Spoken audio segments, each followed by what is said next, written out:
آینده کابل ولایت کاپیسا سیاوال کوهستان. خب در مورد پیروزه شما گفته صحبت کن.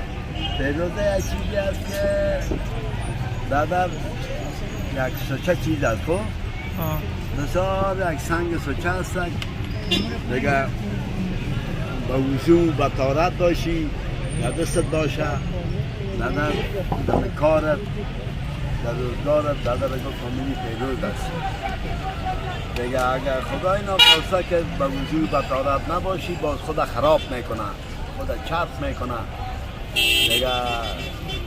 باید که با وضو باشی که در دستت میگیری یا در فامیلی فرض مثال پیشت باشه با وضو باشی در فامیلی دیگه اونه پیروز هستی دیگه. در کار بارت هم در فامیلی مثلا در کاری که میکنی پیروز هستی دیگه. درون دیگه سوچه هست بسیار یک سنگای خوبش هست هستن مثل که ساله. زیاد مردم میگه که امین نقص میکنه با خانم هایی که امیدوار باشه در این باره چی میگه شما؟ نقص نمیکنه دروغ است. کدام سنگ باشه که با آدم ضرر بکنه و چیزی نداره که با آدم تبرک است یک چیز سوچه است.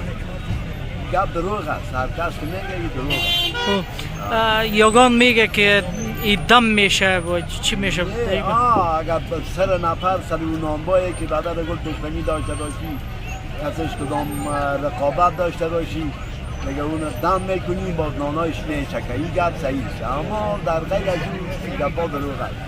تو دیگی پیروزه را در دست تو دادر برو پیش نانبایی بازی میشه که این گپ دروغ است.